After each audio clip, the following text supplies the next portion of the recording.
Blog Talk Radio. Boa noite, meus amigos. Estamos aqui de volta. O programa hoje começa até com uma boa notícia. Aqui nos Estados Unidos, o diário do Ronald Reagan, que foi editado recentemente, passou em todas as listas de best-seller, ultrapassou o livro do Al Gore, sobre esse negócio do aquecimento global. Quer dizer que até depois de morto, o Reagan ainda é o maior sucesso da política americana.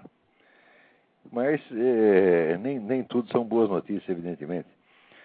Aqui o Eduardo Banks envia um e-mail contando que denunciou junto ao site da ONG SufferNet Brasil a comunidade do Orkut intitulada Eu Odeio Fanáticos Religiosos, a qual estava defendendo o assassinato do padre Luiz Carlos Lodi, do Provida de Anápolis.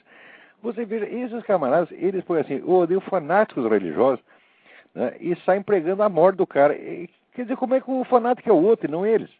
Eles são não apenas fanáticos, mas são psicopatas, são perigosos. Né? Eu esqueci o nome da dona dessa comunidade. É uma mocinha toda metidinha, né?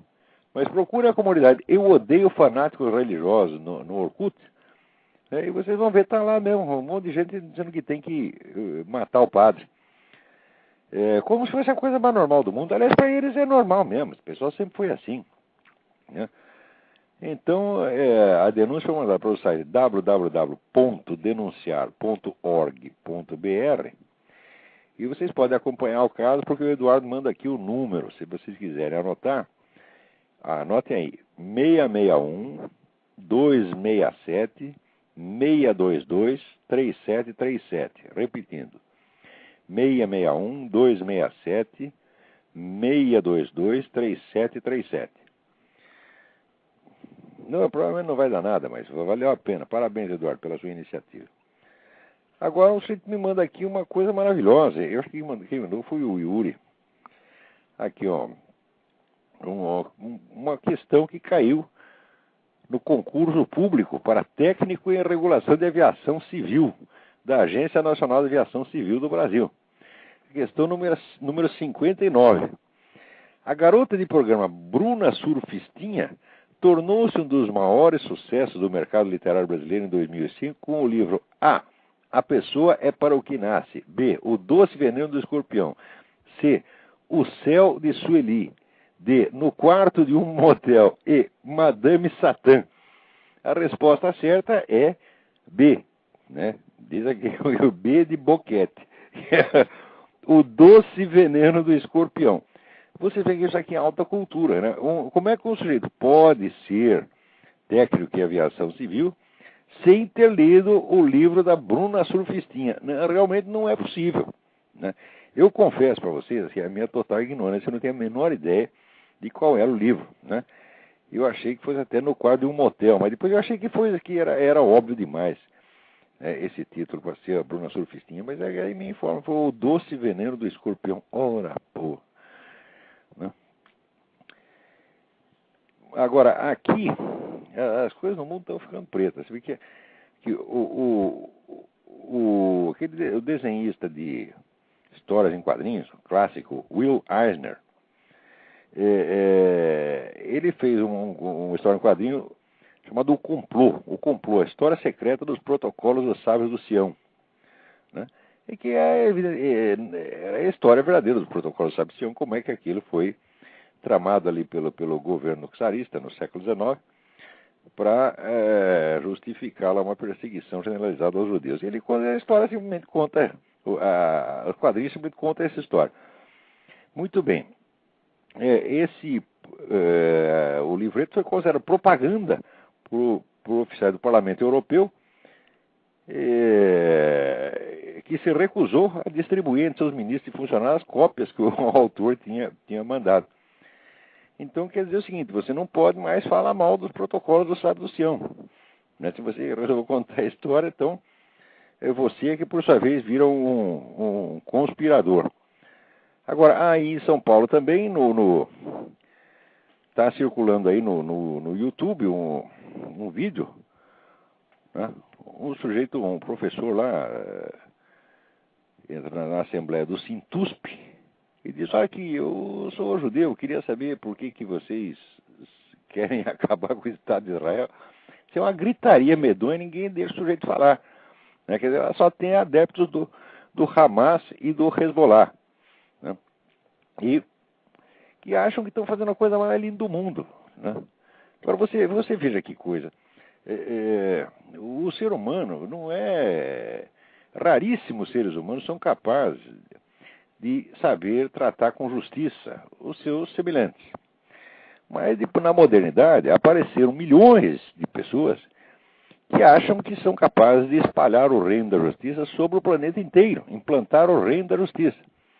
Quer dizer, é uma obsessão de ser Jesus Cristo. Quer dizer, cada um deles, né, já é o Jesus Cristo que está retornando com um chicote na mão, né, para vingar as injustiças e implantar o reino da justiça no planeta. Quer dizer, a simples ideia já é suficiente demente, né, para que essas pessoas fossem... O sujeito falou, eu vou implantar o reino da justiça, nós temos que implantar o reino da justiça na Terra, né, tinha que internar o neguinho imediatamente, porque as pessoas são um flagelo. Né? Agora, elas vêm se multiplicando em número cada vez maior, cada geração aparece mais justiceiros. Quando você vê o saldo total da obra dos justiceiros, são centenas de milhões de cadáveres. Né? São povos inteiros escravizados, povos inteiros mandados para campo de concentração, povos inteiros expulsos das suas terras, povos inteiros exterminados. Né? Ao mesmo tempo, assim, o crime se tornando um dos poderes regentes do mundo. Né? Quer dizer, o saldo de 3 ou 4 séculos de atividade desses justiceiros é uma sucessão de flagelos como jamais existiu em toda a história humana. Se você pegar, eu já fiz essa conta uma vez, se você pegar só a história do comunismo, quer dizer, o comunismo não é a totalidade do movimento revolucionário, ele é só uma etapa dele.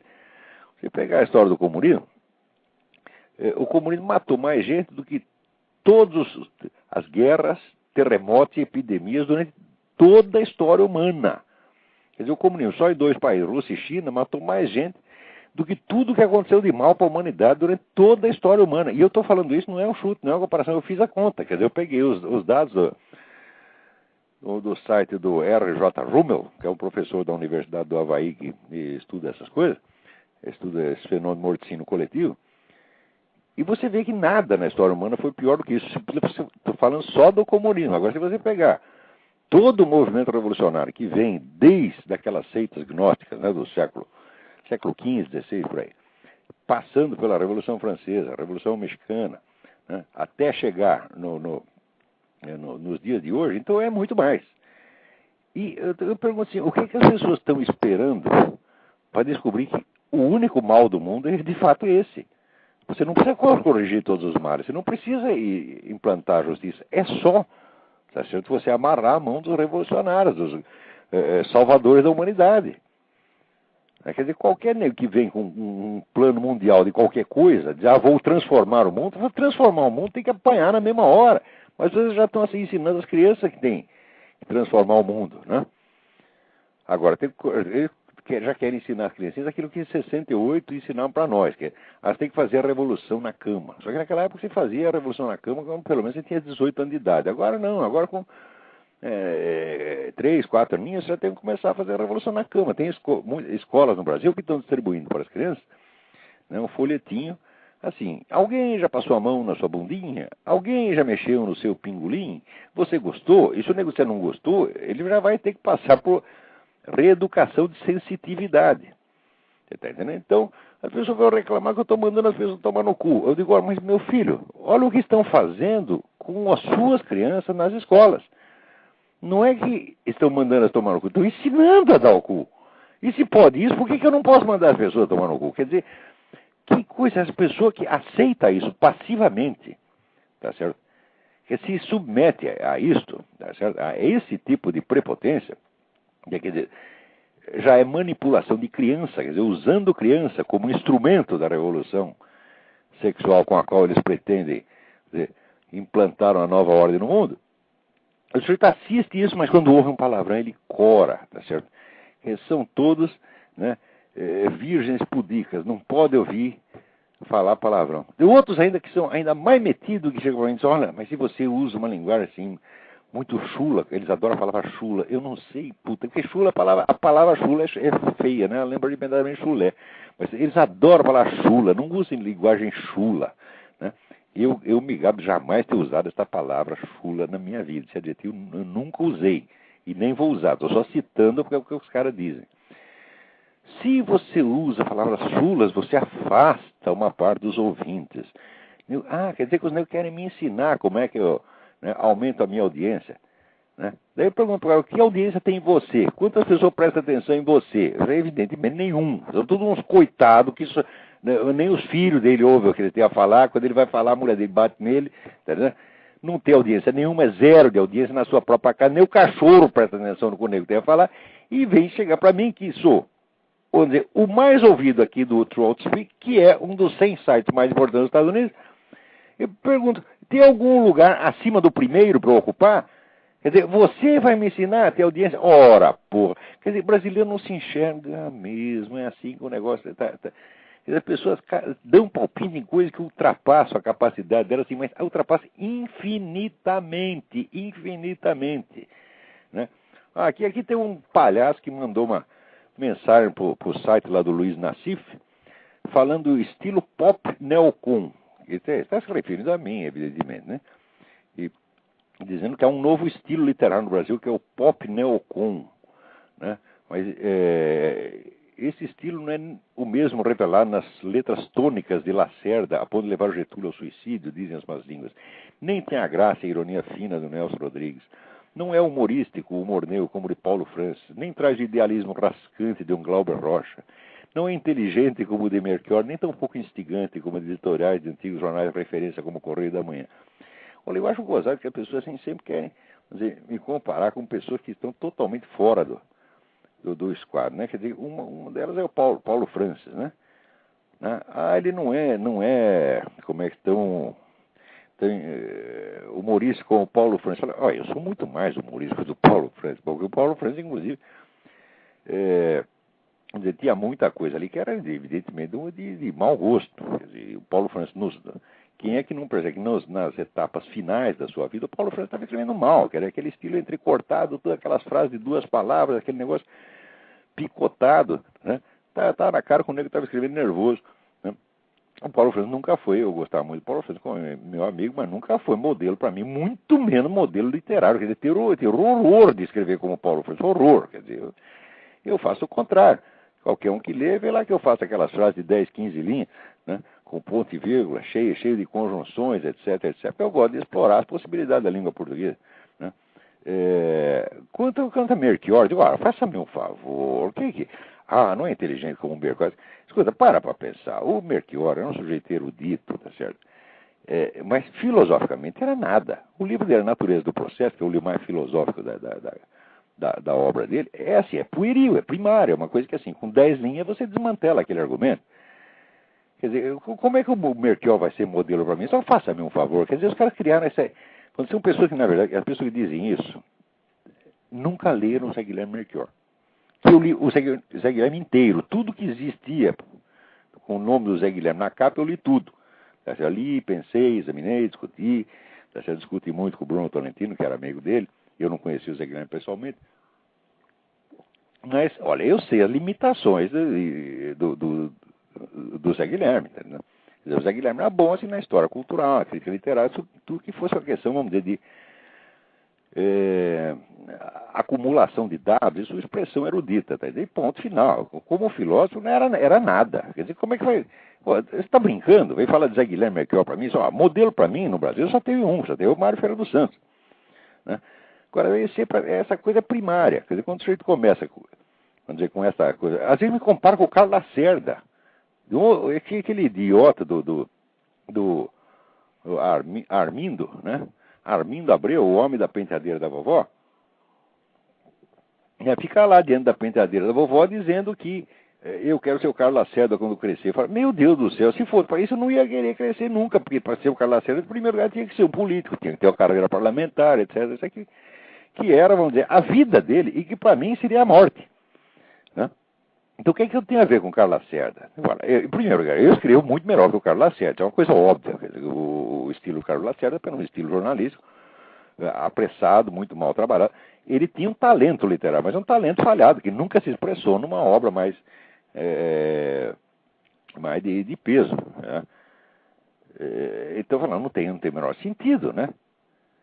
Mas são aquelas figuras, assim, aqueles lugares comuns, né? Agora, sempre tem esta... Daí o cara diz assim, e outra coisa, chamada de estilo neocon. O sujeito evidentemente não sabe o que é neocon. Quer dizer, neocon é uma divisão interna da direita americana, muito específica, né? Muito localizada, tá certo? E que eu acho que não chega a 12 ou 15% da direita americana, tá certo? Eu nunca, nem um único momento, tá certo, senti a menor simpatia pelos neocons. Você sempre diz que isso ia acabar mal. E você vê que pela influência que tiveram no governo Bush, está acabando mal mesmo, né? Porque são todos discípulos do Léo Strauss. Eu tenho uma certa apreciação, vamos dizer, modesta, apreciação fria e crítica pelo Léo Strauss, né? Escreveu algumas coisas boas, mas tem outra que eu acho que é de um exagero total. E eu acho que o Léo Strauss, perto do Eric Voegelin, não era nada, era um menino, era um aprendiz. Né? Mas, infelizmente, quem foi ouvido aqui pelo pessoal universitário foi o Léo Strauss. Mas então, esse negócio de neocon, a expressão neocon dentro da política brasileira não faz o menor sentido. Não existe um único neocon no Brasil. E o pessoal não sabe. Eles leram a palavra, acham bonita e sai que nem papagaio, que nem macaco. Eu já disse que o cérebro brasileiro, né, ele é uma mistura de macaco e papagaio, porque tem, vamos dizer, a imitação verbal do macaco e a gesticulação histriônica do macaco. Então, é o mapaco, o papamaco, como seja, né? Então, isso aqui é o exemplo, né? Agora, pior é o seguinte, pior que tem um outro rapaz aí, outro sabereta, que é de um blog aí chamado Palatando, que pegou lá, fez um resuminho biográfico, fez uma teoria sobre a minha biografia, explicando assim, freudianamente, desde a infância, né, como é que eu cresci, eu era um garoto doente, e depois lutei muito pela vida, papai, depois caí nas boas graças do grupo do Miguel Reale, tá certo? E subi na vida levado pela proteção do grupo do Miguel Reale. Então, aqui, pô, o nome do rapaz é Adriano não sei das quantas. Mas, pô, tão jovem, já vigarista, que merda! Onde é que tirou isso da cabeça, porra? Grupo do Miguel Reale? Quer dizer que eu entrei no jornal, subi graças à proteção do grupo do Miguel Reale. Mas que loucura é esta? Eu não tenho absolutamente nada a ver com esse grupo. Olha, do grupo inteiro, só conheci um, que é o próprio Miguel Reale, conheci anos depois de já estar no jornalismo. E nunca gostei desse grupo, não tive a menor apreciação, porque acho que eles sempre boicotaram o Mário Ferreira, que era muito mais capaz do que todos eles somados, incluindo o próprio Miguel Reale. Tá certo? Também não poderia me aproximar desse grupo filosoficamente por ser uma escola culturalista, kantiana, pela qual eu sempre senti o total desprezo. Tá certo? E olha, eu tinha simpatia, vamos dizer, pelo Dr. Miguel, pessoalmente, pelo que ele tinha feito no passado, pela totalidade da obra, e também, vamos dizer, pela idade, pela sua importância cívica, por assim dizer, no Brasil. Então, nunca puxei discussão com ele a esse ponto, nem puxaria, porque não parece, nós somos um sujeito educado. Eu sei o que é a verdadeira educação, o que é ter verdadeiro respeito pelas pessoas, não é essa aparência boboca de se fazer de bonzinho como no Brasil. Agora, esse moleque, então, se mete a interpretar uma coisa que está infinitamente acima da capacidade dele. O que eu acho gozado é o seguinte: fazer especulações biográficas sobre um autor cujo endereço de e-mail está na página dele, que tem até um telefone, que é o telefone aqui desse programa, ele pode ter perfeitamente telefonar e perguntar: o senhor conheceu por acaso alguém do grupo do Reale? A resposta seria evidentemente não. Agora, no Brasil é o seguinte: você quer se fazer de importante, então você explica o pensamento dos outros sempre pela influência de grupos ou pela adesão a grupos. Porque no Brasil ninguém pensa, você só adere a grupos, tá certo? Então o nego, sendo assim, ele projeta isso nos outros e quer explicar a minha biografia, que é a biografia intelectual mais solitária que o Brasil já teve, muito mais que qualquer um que você pode imaginar, tá certo? E explicar por adesão a grupo e proteção num grupo. Ora, vai lamber sabão. Depois o nego ainda pega aqui uma... Bom, não vou nem comentar, mas isso é muita besteira demais, deixa eu falar, vai. Mas está se formando uma geração de idiotas no Brasil hoje que é muito pior do que a anterior. Muito pior. O que está acontecendo no Brasil, culturalmente falando, é uma coisa de uma gravidade extrema. Por quê? Porque o pessoal está perdendo os parâmetros, está perdendo o senso de medida, não tem mais as referências de civilização. Não tem mesmo, apagou. Quer dizer, qualquer moleque, ele lê um livro, e aquele livro para ele é assim, passa a ser a referência e ele pensa tudo em torno daquilo, está entendendo? Quer dizer, não tem mais aquela, vamos dizer, visão do processo histórico como um todo, visão civilizacional. Não tem mais isso. Olha, isto foi a primeira coisa que eu tentei adquirir na minha vida, porra. Quer dizer, eu digo, se eu não tiver, vamos dizer, uma visão das épocas históricas, tá certo? Por exemplo, dos estilos históricos em literatura, estilos de pensamento, com a sua cronologia muito exata, eu vou imaginar o mundo errado. E essas pessoas imaginam errado. Tá certo? Elas não sabem datar as coisas e, portanto, não sabem quais são os termos de comparação. No Brasil, ninguém mais sabe. Tá certo? E quando o país fica assim, significa que está todo mundo fora da realidade. Vocês não imaginam como o Brasil inteiro é ridículo, perto do que... Quando você compara com o que acontece aqui, você vê, aqui nos Estados Unidos, por exemplo, vamos dizer, um pai de família, aqui no interior dos Estados Unidos, ele é uma espécie de capitão de navio, tá certo? Empresário, fazendeiro ou coisa assim, né? Ele tem que cortar sua própria grama, ele tem que rachar sua própria lenha, ele tem que fazer as contas e acompanhar o negócio o preço da hipoteca da casa, tá, né? Ele tem que fazer conserto na própria casa, porque a casa não anda. Em suma, tem que cuidar de uma multidão de coisas e tem que botar todo mundo para trabalhar, porque aqui não tem essa moleza de empregada doméstica, não, tá, né? Então, o nível de capacidade que se requer para um sujeito ser simplesmente um pai de família, aqui, por exemplo, na Virgínia, é uma coisa que o brasileiro, se você pegar, vamos dizer, um engenheiro formado no Brasil não é capaz disso. Não tem capacidade. O brasileiro depende dos outros para tudo. Para tudo ele pede socorro e tem para quem pedir socorro. Tá certo? Então, no mínimo, arruma lá 2 empregadas domésticas e ainda manda na empregada doméstica e ainda quer comer a empregada doméstica, né? Porque acha que é o gostosão e que a empregada deve alguma coisa para ele, né? Quer dizer, o nível de competência que o cidadão médio americano tem que ter é uma coisa que para o brasileiro é impensável. Então, alguma coisa realmente muito, muito grave está acontecendo no Brasil, porque há algum tempo atrás o pessoal pelo menos tinha a visão do que era a incapacidade brasileira. Hoje eles não sabem mais que são incapazes. Quer dizer, eles perderam a medida da sua própria desgraça e estão se achando muito bonitos e estão dando palpite sobre tudo. Né? É claro que isso vai acabar de afundar o Brasil, vai acabar de matar o pouco que sobrou. Né? Eu tenho alguém aí na linha, peraí. Alô? Alô? Olá, tudo bom? Tudo bem? Quem está falando? É o Alfredo aqui de Canérica. Oi. Então, tudo bem. Eu estou ouvindo aí o seu programa. Estou vendo a respeito, você está falando a respeito do brasileiro, a questão do brasileiro de não conseguir entrar nessa cronologia do tempo, de interpretar as coisas segundo a cronologia, entendeu? Eu dou aula de teologia aqui, eu estou enfrentando o mesmo problema. Porque o que acontece? Quando eu falo com os alunos para estudar os escritos sagrados e tudo mais, eles não entendem as épocas, nem o estilo literário. É difícil colocar isso na cabeça deles. Então eles pegam o texto onde... Bom, mas aí você está falando de moleque de escola. E eu estou falando de formadores de opinião. Você está entendendo? Quer dizer, o mesmo problema que você vê com a molecada aqui nos Estados Unidos, molecada de 14, 15 anos, eu estou vendo com um homem de 50 que escreve no jornal, catedráticos, pô. Os caras não têm a menor ideia de onde estão. Eles são aqui, inclusive eu procuro falar com eles, né? Eu digo, olha, vocês estão nos Estados Unidos, isso aqui é um país, é o que tem dito, aqui é um país onde as pessoas lutam, as pessoas procuram conhecer as coisas, as pessoas são batalhadoras e tudo mais, né?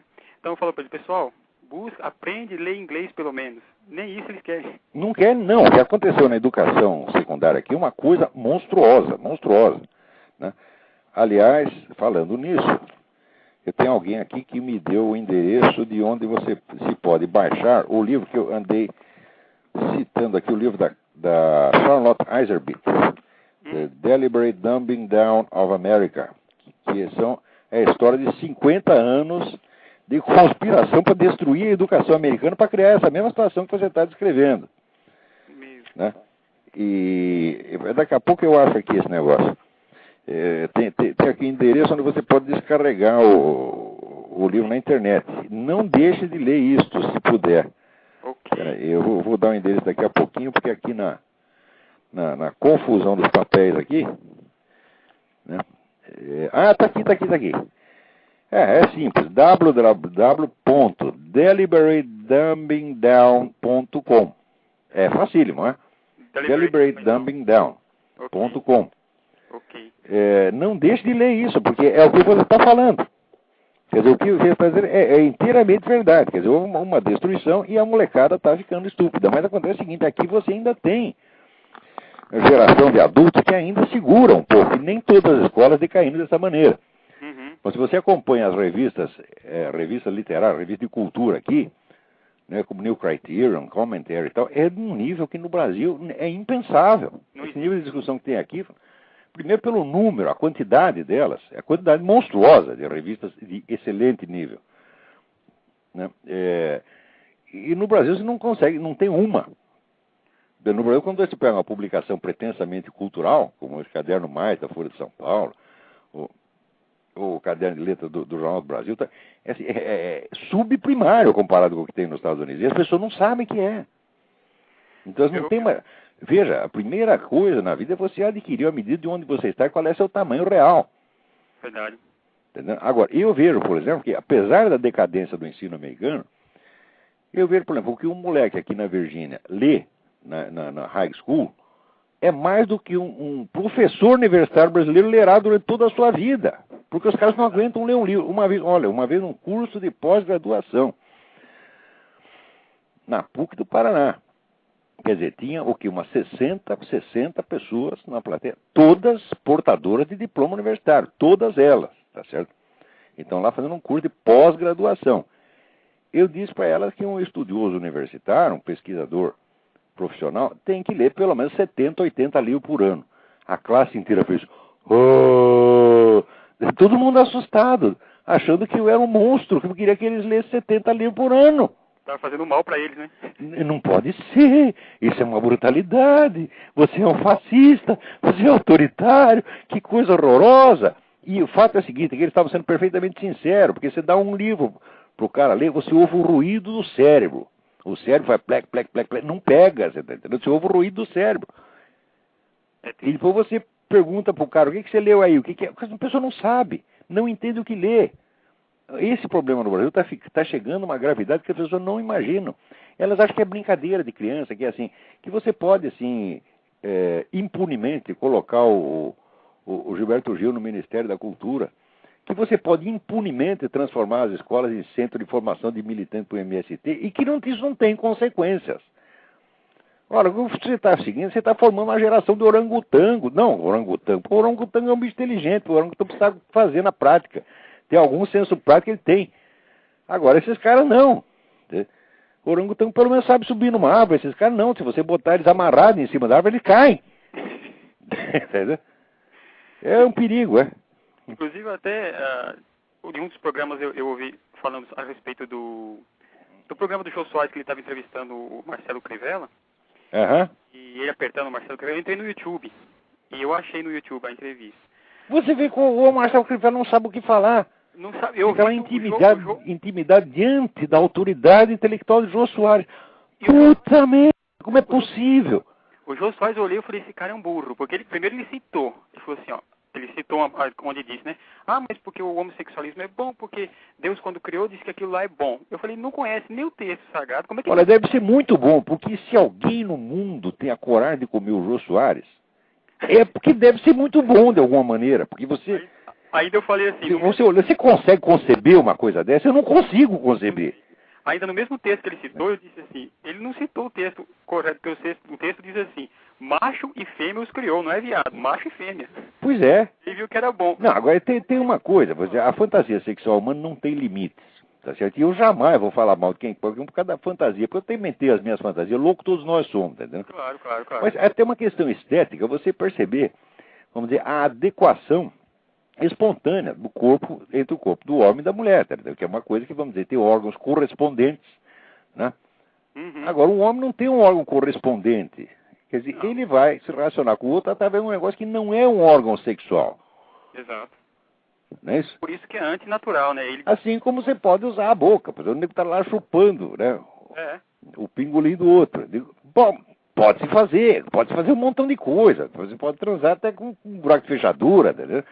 A imaginação humana não tem limite, né? E é tudo fantasia mesmo, então vale tudo, né? Agora, é preciso não ter nenhum senso estético para não perceber que, vamos dizer, que a adequação do corpo de macho e fêmea é uma coisa que está na natureza. O resto não está. Né, quando o Marcelo Crivella falou que era é contra a natureza, por que contra a natureza? É simples. Todo argumento, por ele que for, ele tem que ir até as últimas consequências sem se contradizer. Uma sociedade de gays, ela não progride, ela não cresce. Não, aí nós voltamos para os cátaros. Os cátaros proibiam todas as relações sexuais procriativas. Pois é. O sujeito só podia transar assim consigo mesmo, né? Ou com alguém do próprio sexo, porque daí não funcionava, porque a procriação era proibida, o casamento era proibido. Então voltamos nisso aí, né? Como pode o cara dizer que é coisa natural, uma coisa Então eu não digo que seja antinatural, por quê? Porque a gente vê que na própria natureza existem casos, inumeráveis casos de homossexualismo, né? Tem várias espécies de animais que praticam isso. As hienas, por exemplo, as hienas praticam desde pequenininho, um negócio horroroso. Eu vi um documentário, elas nascem e já começam a fazer suruba no bercinho. Você está entendendo? E macho com macho, fêmea com fêmea, ninguém sabe o que é. Tá entendendo? Então isso não é antinatural, mas é profundamente antiestético, porque não combina. Não tem nada. Precisa muito do seu aporte imaginário, precisa um esforço de imaginação. É uma variação da fantasia humana. Quer dizer, não está na programação natural. É uma coisa que corre assim, à margem da natureza. Não digo contra ela, porque isso aí não vai tornar o sujeito inapto para a procriação. Tá certo? Não vai inutilizá-lo. Olha, tem uns caras que já nascem inutilizados sem isso. Ninguém precisa comer eles. O sujeito já não serve para nada mesmo. Agora, essa percepção estética das formas é uma coisa que as pessoas já estão perdendo. A educação moderna foi feita para você perder. Ele não sabe mais distinguir o que é bonito do feio, né? Coisa que... Tem uns idiotas que acham até que a percepção de beleza é cultural, é implantada na cabeça das pessoas pela cultura. Não, aqui já tem pesquisas feitas há muito tempo que bebê recém-nascido consegue distinguir o feio do bonito espontaneamente, né?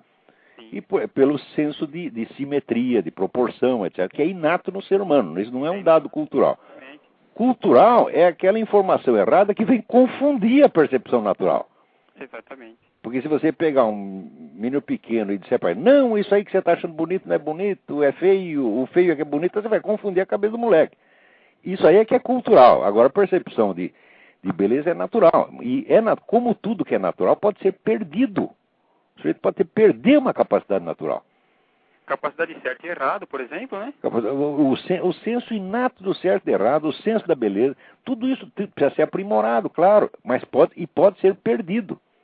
Agora, com esse bando de tagarela idiota falando, que criança que não vai ficar confusa, porra. Quer dizer, em vez dos caras reforçarem o dom natural da criança para ela perceber aquilo de maneira cada vez mais clara e mais consciente, não, eles querem embolar o meio de campo.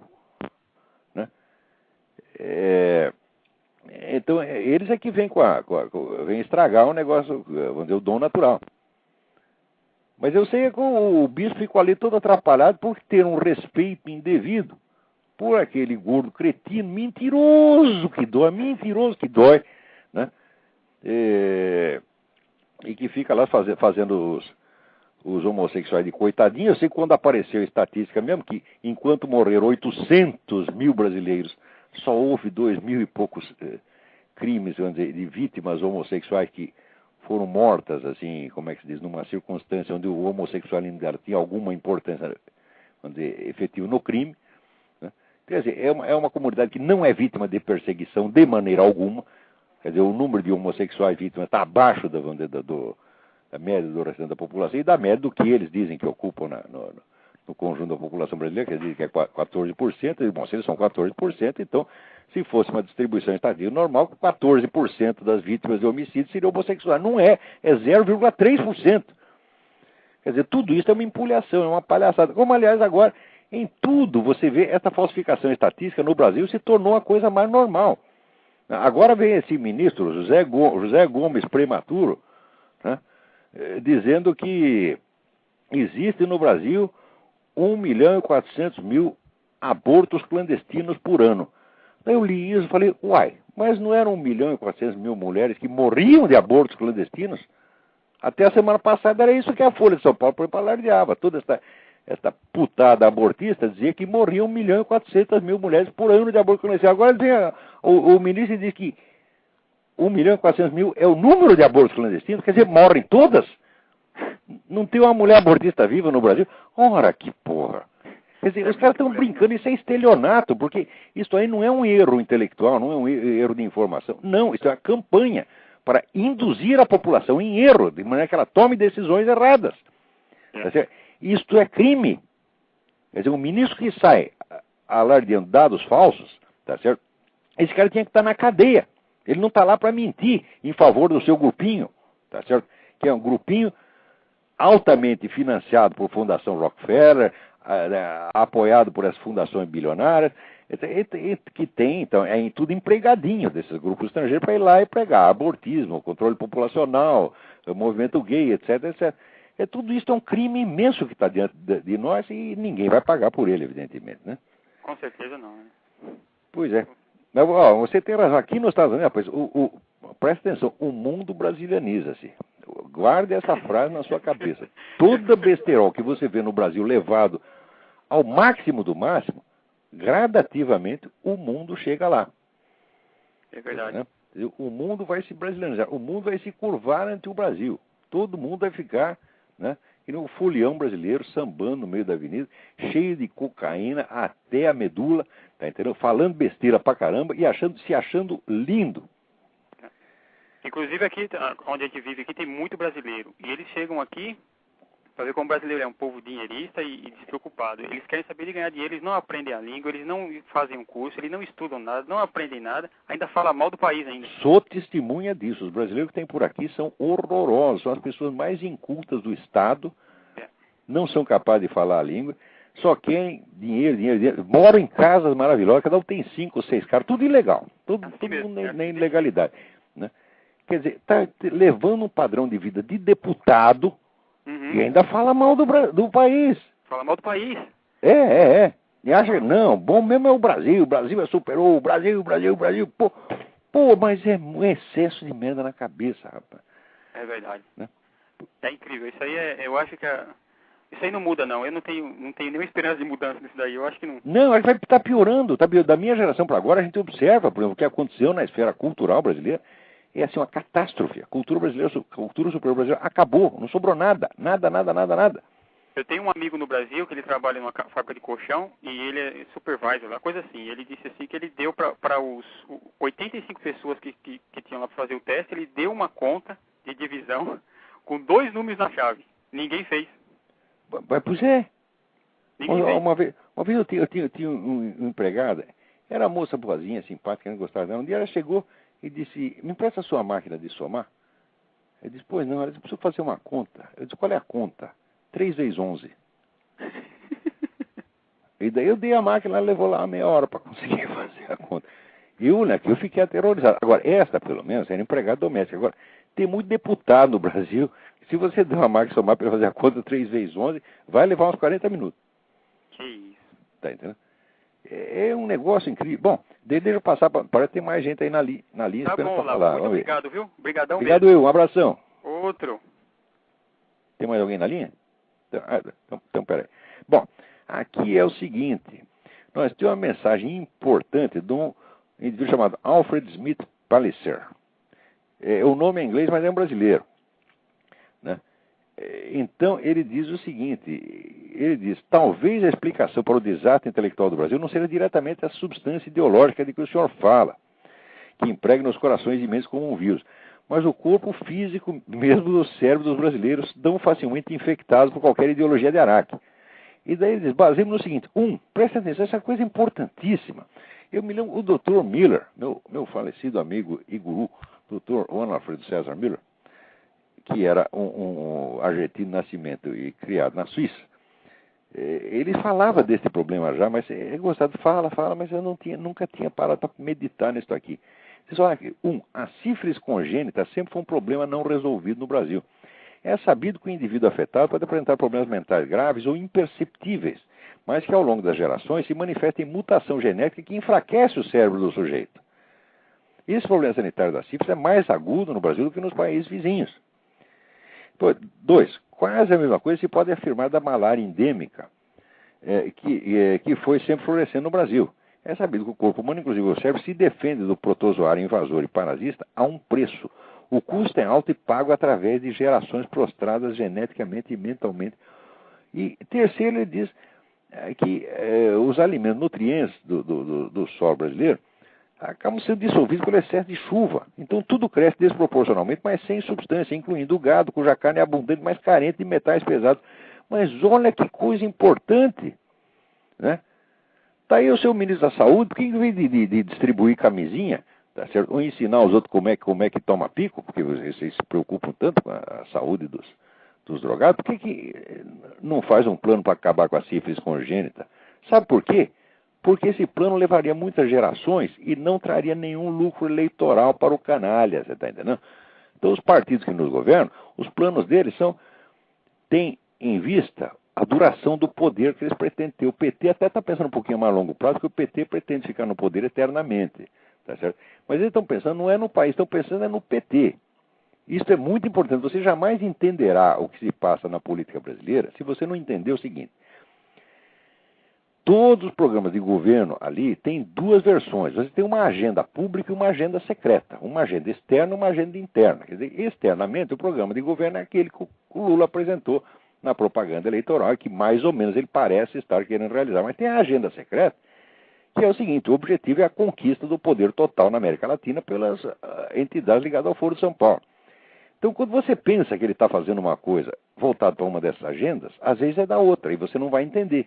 Quando parece, às vezes, ele está fazendo uma burrada, é a burrada do ponto de vista da agenda pública. Mas se você analisar à luz da agenda secreta, aquilo faz todo o sentido do mundo. Tá certo? Essa crise do controle de voo faz todo o sentido do mundo à luz da agenda do Foro de São Paulo, né? E assim por dentro, o banditismo crescente, os caras só fazem, vamos dizer, o único empenho do governo, o empenho de segurança pública que o governo faz é o seguinte: é proteger os homossexuais para que não sejam atingidos em plena via pública por uma citação da Bíblia, né? Isso é grande, tem que proteger os caras, não pode. A citação da Bíblia é mortal. Se você falar um versículo do Gênesis, o homossexual cai morto da memória, catapimba. E o governo, né, zelando pela segurança pública, quer impedir que isso aconteça. Agora, matar 50 mil brasileiros por ano pode, é cada vez maior. E nada se pode fazer contra as Farc. Então, aparentemente, isso é incompetência, mas é incompetência à luz da agenda pública, à luz da agenda secreta, da agenda do Foro de São Paulo. Faz todo o sentido do mundo, né? Então, olha aí, Alfred, muito obrigado pela sua contribuição. Pensem nesse negócio. Quem estudar isso aí, o Gilberto Freire se referia a isso, né? O Dr. Miller também falava. Isso é uma coisa gravíssima, gravíssima. E os estudiosos de homeopatia sabem que a homeopatia tem tratamento para isso. No Brasil existe milhares de farmácias homeopáticas, todo mundo trata a homeopatia, certo? Existe, que eu saiba, existe remédio, vamos dizer que alivia o negócio os efeitos da sífilis congênita. Pelo menos os homeopatas dizem que funciona. Espero que funcione mesmo, né? Bom, vamos lá, vamos ver o que temos aqui em seguida. Tem uma montanha de mensagens aqui, né? Olha aqui, o Paulo Celso Biasoli me manda aqui uma mensagem, é muito comprida, Paulo, queria ler tudo isso aqui. Falando que esse plano do governo de gerar uma indústria de suco chamada Nova Amafrutas.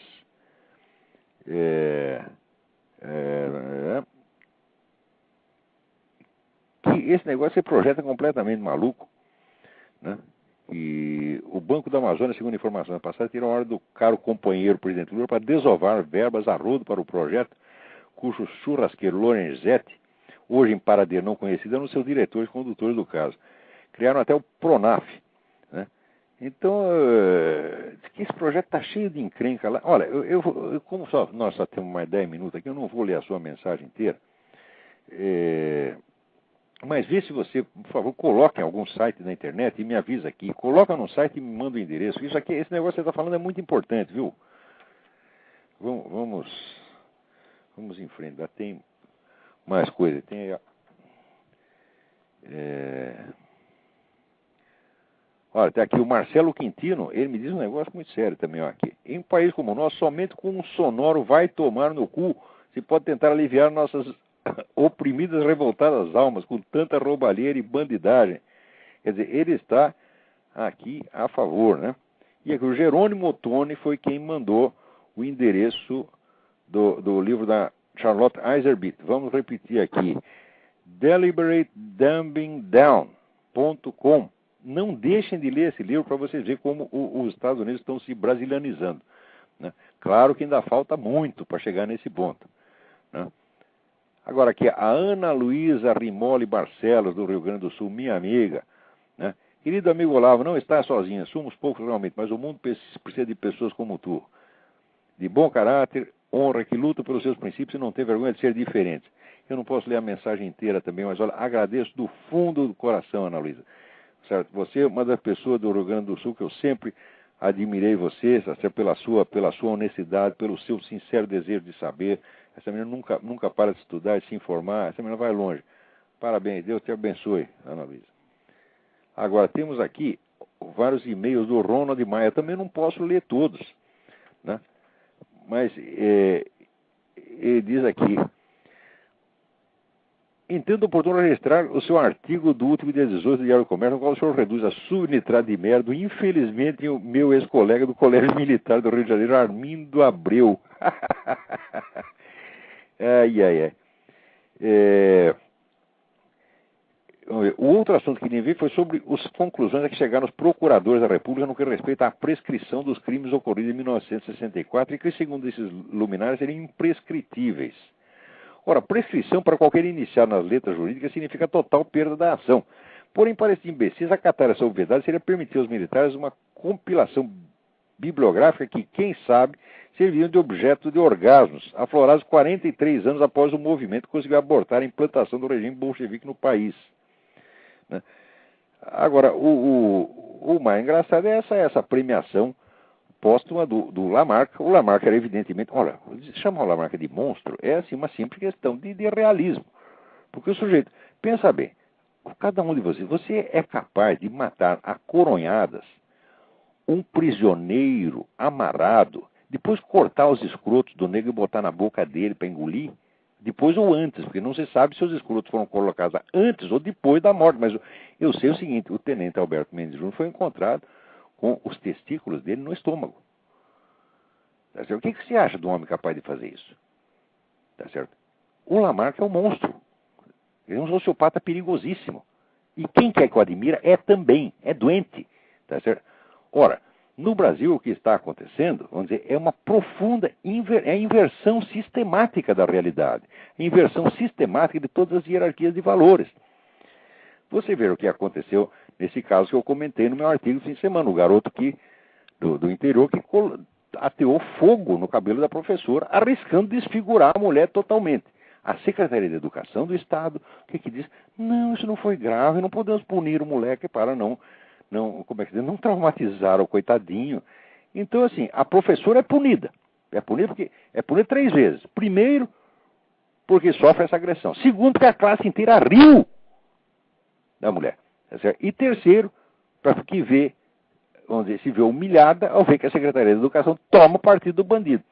E tem outra, a classe inteira ficou rindo e só uma aluna é que, vencendo, vamos dizer, a pressão da classe, correu para socorrer a professora, que senão teria sido totalmente desfigurada.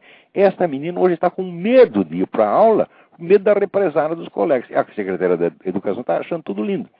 Então, a promoção do Lamarck e a promoção deste moleque são exatamente a mesma ação. É aquele prazerzinho, aquele gostinho que o gnóstico revoltado contra a realidade tem de inverter as coisas, fazer o mundo às avessas.